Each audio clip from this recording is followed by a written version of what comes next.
mes gazelles, bienvenue pour cette dernière capsule de cette semaine. Alors exceptionnellement ce sera une capsule un petit peu spéciale puisque en cette période de confinement, visiblement on nous pousse, le monde de l'invisible nous pousse à être reconnaissant et à faire preuve de gratitude envers tous les aspects positifs de notre vie. On a un toit sur la tête, on a à manger dans notre assiette, et même si on est seul, on peut vivre ce confinement chez nous, donc au milieu de nos repères, et être en bonne santé, entre autres. Je suis tombée sur un texte il y a peu de temps qui m'a un peu interpellée et que je relis de temps en temps pour me redonner un petit peu de la force et pour me recentrer et puis pour, voilà, pour ne pas oublier que tous les petits détails de la vie peuvent constituer quand même de très très grandes lumières, surtout quand on commence à sombrer dans une déprime. Je me suis dit, si je suis tombée sur ce texte-là, c'est pour me faire réfléchir, c'est pour me faire évoluer. Et aussi, si je suis tombée sur ce texte, c'est peut-être aussi parce qu'il faut que je le partage, parce que ça pourra peut-être aider un petit peu l'un d'entre vous. C'est un texte qui a été trouvé dans une vieille église de Baltimore en 1692, on ne connaît pas l'auteur. Alors, je le mets un petit peu plus près pour voir si vous souhaitez lire. Je vais vous le lire et vous allez comprendre pourquoi ça m'a interpellée et pourquoi il va constituer cette capsule d'aujourd'hui. Allez tranquillement parmi le vacarme et la hâte et souvenez-vous de la paix qui peut exister dans le silence. Sans aliénation, vivez autant que possible en bons termes avec toute personne. Dites doucement et clairement votre vérité et écoutez les autres, même le simple d'esprit et l'ignorant. Ils ont eux aussi leur histoire. Évitez les individus bruyants et agressifs, ils sont une vexation pour l'esprit. Ne vous comparez avec personne, vous risqueriez de devenir vain ou vaniteux. Il y a toujours plus grand et plus petit que vous.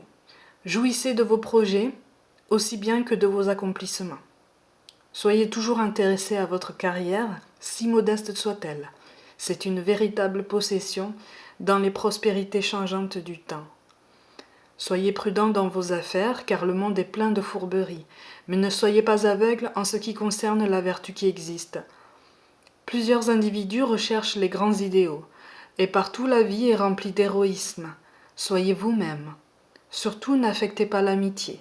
Non plus ne soyez cynique en amour, car il est en face de toute stérilité et de tout désenchantement aussi éternel que l'herbe.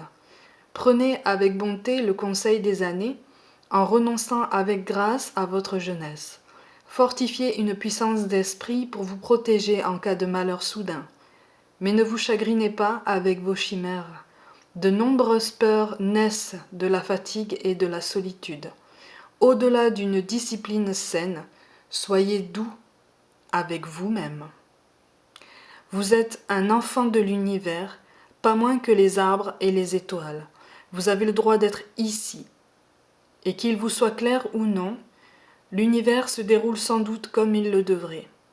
Soyez en paix avec Dieu, quelle que soit votre conception de lui, et quels que soient vos travaux et vos rêves, gardez dans le désarroi bruyant de la vie la paix dans votre âme. Avec toutes ses perfidies, ses besognes fastidieuses et ses rêves brisés, le monde est pourtant beau. Prenez attention, tâchez d'être heureux. Les amis, c'est un texte qui m'a particulièrement touchée et que je relis de temps en temps effectivement pour me recentrer.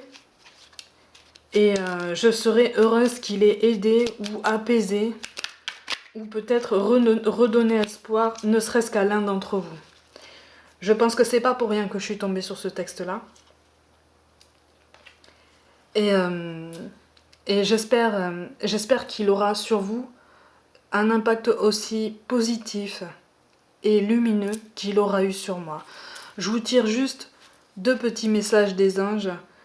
Détermination, persévérance et patience sont la clé d'une issue positive. et la visualisation. Visualise avec clarté la vie que tu désires. Ressens-la dans ton cœur et dans ton âme, et alors, elle deviendra réalité. Tout est dit, les amis. Et un petit mot-clé pour aujourd'hui, l'amitié.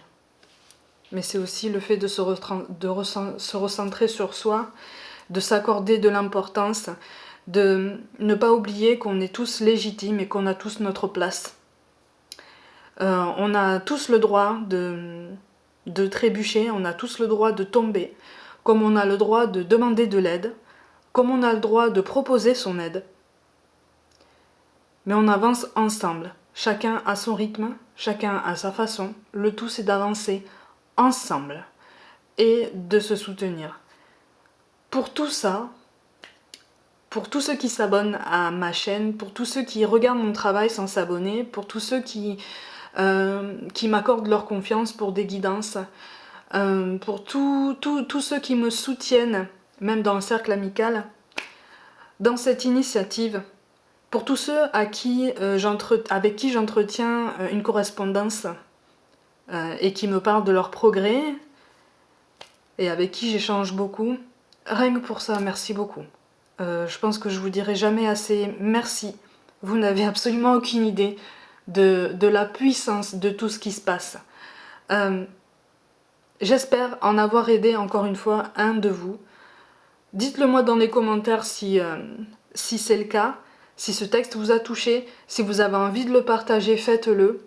Je pense que si je suis tombée dessus, c'est pas pour rien.